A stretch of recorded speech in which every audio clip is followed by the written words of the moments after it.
อนนี้แม่นอยู่ที่บุญท่าละหาโคกทุกคนเพิ่นก็เฮ็ดติดกับงานนมัสการพระธาตุอุโมงค์ที่วัดบ้านละหาโคกติดพันกับการเปิดปีท่องเที่ยวลาวคศ2024นะทุกคนครับสมเบิ่งคลิปวิดีโอเต็มอยู่ที่ช่อง YouTube บ้างแชนแนลเนาะเป็นกำลังแห่งจินแห่งเจอบ้างแชนแนลทุกคนเมื่อนี้พามาเที่ยวชมอยู่ที่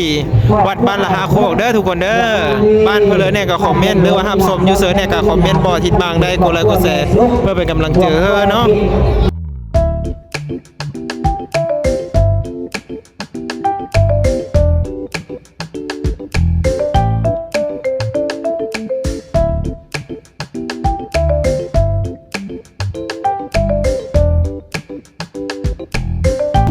มาฮอดแล้วนะทุกคนโอ้ลมแห้งเลยมาครับเสี่ยว2 คนมื้อนี้มีต้องอีหยังมากมายเลาะบุญเด้อหาโคกไปมีว่าสิมีเพิ่นแหละอยู่ทางไหนเนาะบรรยากาศมื้อนี้ก็ไปเลาะเบิ่งนำกันมากะเฮามาพารถแล้วก็ย่างเฮาพารถก็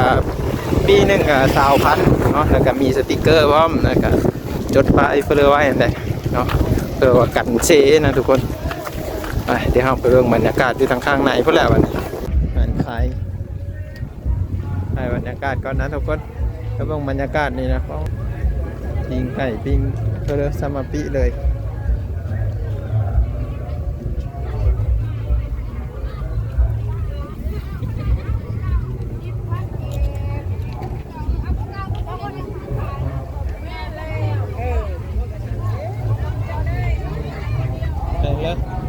ไปทางพี่ก่อนก็ได้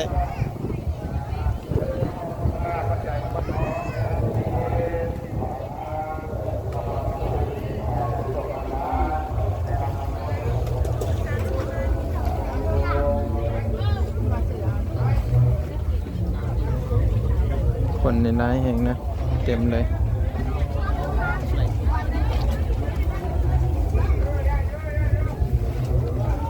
อันขายเครื่องนี่ก็ขมมาลายนะ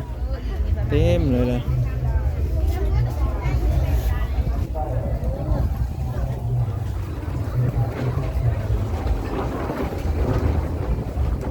อันนี้จะเป็นแบบขายเสื้อผ้าแต่ว่า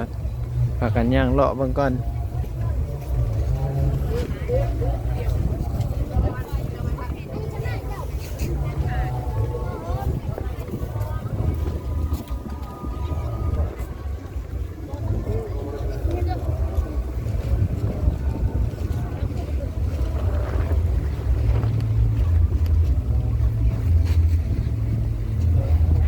ในฮานเฟอร์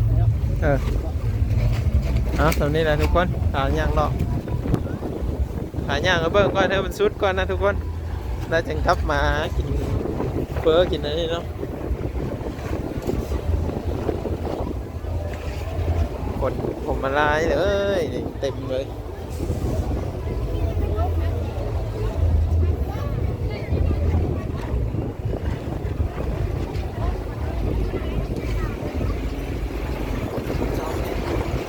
สาวแป้งว่ะ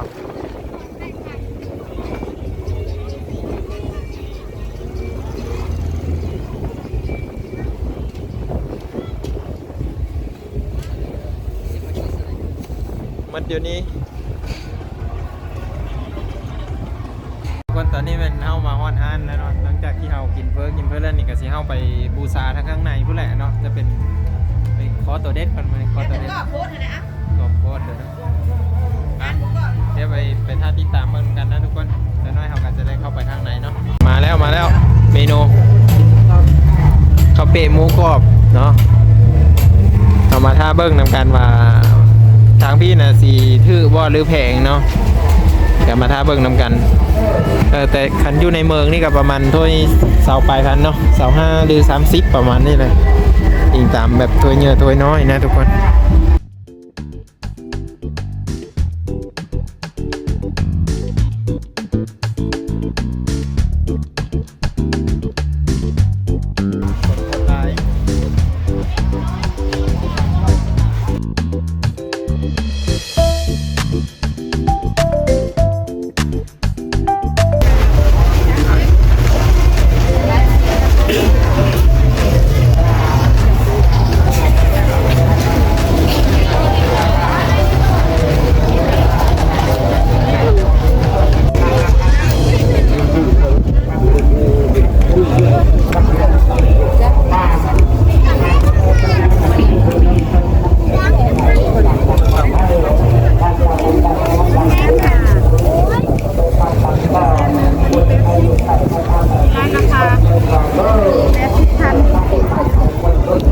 สิ้นนั่นเอาว่าจากพื้นบ่งามจะได้เนาะมีแต่พื้นงามๆนะเอาไหม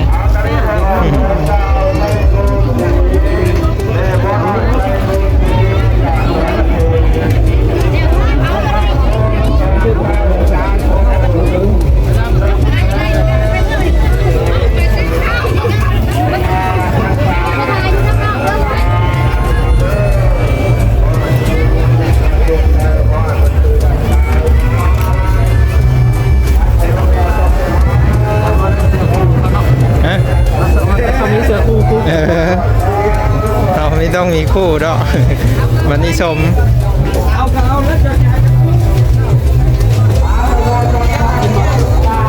มันเผามันมาก็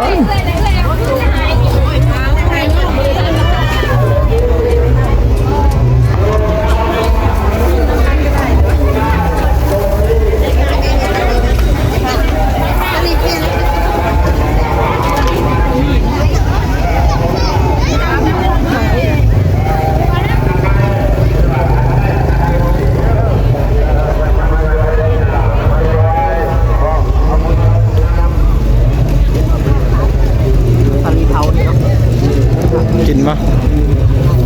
แน่นแล้วเดี๋ยวนี้มาฮอดวัดแล้วตอนนี้ไป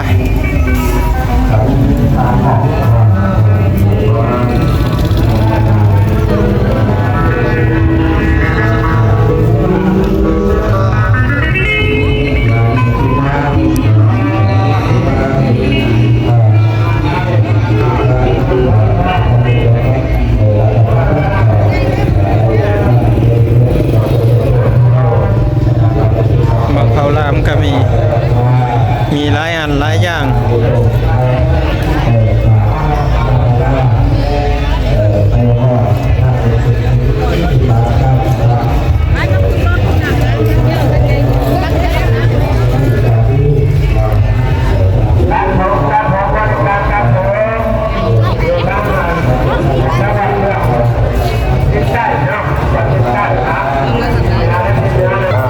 สบายดีมาหลายคนปะหลายเลยบ้านไผ่พวกอยู่ไก่สถานการณ์ไผ่ในบ้านนะมากระหมู่2 คนบ้านนี่นั่นแม่โจมแพงบ้านไปกินเดิมเหมือนน้องคนล้วงเลยแม่พังนะพันดึงได้พ่อกันอยู่ปะพ่อมากินละจักมากบ้านเฮาเยอะบูชาเอาดอกไม้อยู่เสนี่บ่ไปบูชาเดี๋ยวเอาไปเพิ่นก็โทรหาอยู่เนาะสบายดีเด้อไปบูชา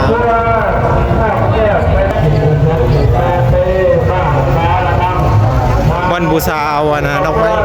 วันนี้ก็ได้วันนั้นก็ได้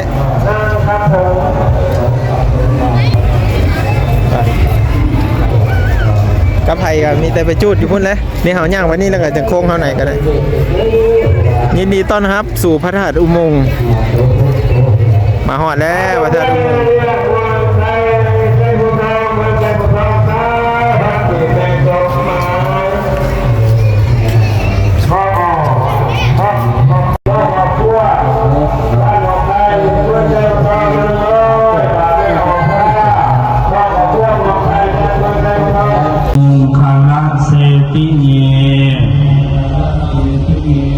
มหานันทเทเล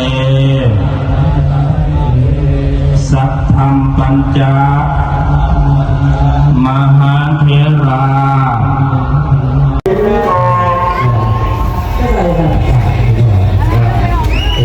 มาฮอดแล้วเนาะเฮาก็เข้าไปบูชาเข้าไปนะใต้ทูปใต้เทียนแล้วก็บูชานะอยู่เดินท่านะทุกคนเดินพิมพ์บ้านระแนะนำชิพักีชิพักี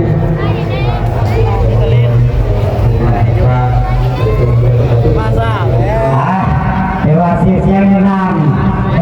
บริการทุกพร้อมแล้วให้กันสมาธิติดอะไรหลายสิ่งหลายเสียงหลายตัวหลายคนหลายหลากหลายพร้อม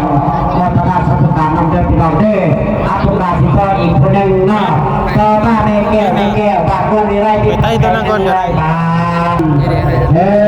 พอที่ฟังว่าเรื่องจากวัดเทียนดินดาวล้วนปัญญาดีนางจะพักขึ้นเลยเรื่องสามป่าสัพพสิโคควายเด้อพี่น้องเด้อช่วงเวลาในหลายกับแม่แก้ไปแล้วต่อไปตามเยี่ยมใส่มาจากเรื่องจำก้อนในโบสถ์40,000 เกตนอกทราบว่า10,000 เกตต่อไปกับพ่อแม่พุ่งมีแม่พุ่งมีนอกบ้านน้องไงมีปัจจัย5,000 เกตก็พ่อแม่แม่เพชรตาบ้านแดงคงไหลมีปัจจัย1,000 บาท1,000 บาทต่อไปกับพ่อนั่งถาวรมาจากบ้านแดงกำไร100 บาทต่อไปกับพ่อเท่ากิน ไปข้างหน้า บ้านแดงมีปัจจัย100 บาทต่อไปนั่งกะนั่งกะ100 บาทครอบครัวแม่พันว่าเลื่อนฟ้ามีปัจจัย5,000 เกตครอบครัวแม่แดง10,000 เกตครอบครัวแม่ทองนี่นาพงพามีปัจจัย100 บาทครอบครัวแม่ทองเป็นน้องมาจากบ้านนาพงมาจากบ้านนาพงตามีปัจจัย100 บาทต่อไปครอบครัวแม่เต่านี่มาจากวัดลุงวิไลปากปากซองน้องเองมีปัจจัย10,000 เกตครอบครัวแม่เดี๋ยวเราไปโมทนาบุญน้ำเพิ่นก่อนนะทุกคนสักครั้งไหนพูดนะเนาะนี่เราก็จะนำเงิน20 บาทนี้ไปสร้างเฮอเป็นหนทางไปสู่การโมการทานของเราเนาะทุกคนเนาะคณะกรรมการจนจะกรรมการเขียนไปรูปบัญชีเขียนชื่อมาแล้วที่บอกไว้ว่าเจ้าเป็นคนบ้านักเด้ไปอยู่ป่าดิงลาเมียนาได้พี่น้องเด้สุดสุดน้ำสมกับสมฝันคอลงหนองฟ้าทองโขงใหญ่ๆที่พระสถานโกศลเวสสามสุขงามแม่อยู่ในตาหนักใช้ได้ไงกระโดดลงไปในกระเป๋าข้างแบบเบี้ยนกับสตาร์จะปากใหญ่ตอนนี้เป็นได้นี่ว่าได้นำกินพี่น้องเอ้ยคุณมีวันนี้เนี่ยสุขสบายใจและผูกความเองหน้าไว้บ้านตายแล้วพระธาตุโคลุ่งนอวัดใหญ่นาโคนอเป็นแรงกระเพียบตอนนี้เป็นดินบ่งดินจินพระเดชใหญ่ตั้งกระโลกเกศไว้ช่วงขาดเกศแดงตั้งแต่แก่รถแดงบนผ้าและที่จับจับจะเปลี่ยนที่สี่จะได้สมบูรณ์ให้วางการจัดเงินหมากของพระนาราชาเป็นลายในจะไฟในตอนนี้ก็ย่างพามาชมเบื้องทางข้างนอกอีกนะทุกคนหอมๆเนาะก็จะมีบอลเธอถ่ายรูปเนาะก็คือยินดีต้อนรับสู่พระธาตุอุโมงค์เนาะ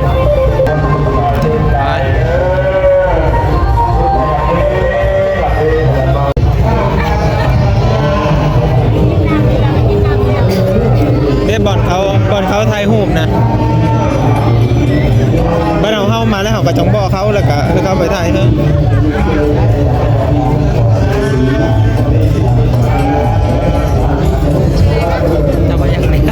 ฮะ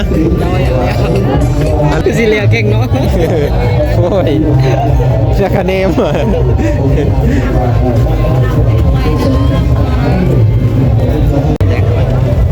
คือมีใครเห็นบอก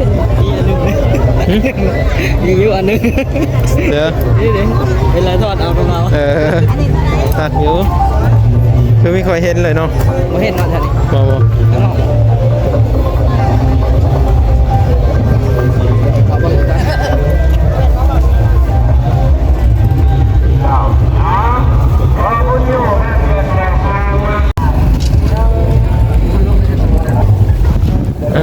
รอมาก่อนทุกคนเพราะว่าหาเลาะบังหันขายเครื่องขายของก่อนนะโอ้หลายแหงหันขายเครื่องนี่เต็มเลย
ทุกคนเราย่างออกมาแล้วก็เข้าไปทางไหนเนาะไปรอเบิ่งกันเวลาไปได้กินข้าวมาพอได้ให้เราซื้อกินข้าวต้มขนมเนาะเอาเลิกกันไปตอนเด็ดโอ้ขาดกันดีเนาะเสียดายแต่ว่าเราไปกินเพ้อก้อนนี่บอลนั่งเลยเนาะขาดอยู่แต่ว่ามันเยอะขี้พุ่นแน่จักหน่อย ขี้พุ่นแน่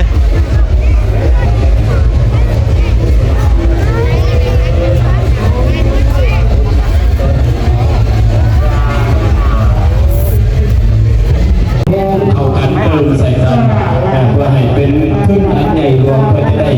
ส่งเสริมในการสานสาพัฒนาเพราะว่าจะเป็นถนน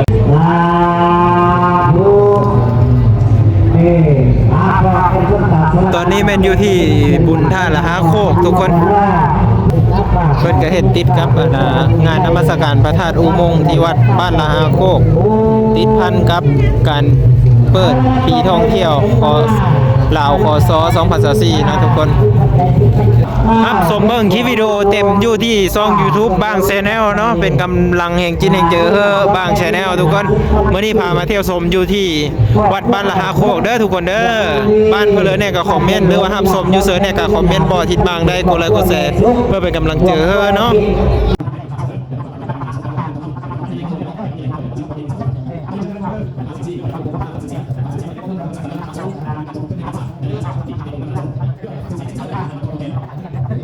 เราด้วยตัวจริงครับฮูบคือกันใช่ปะฮะ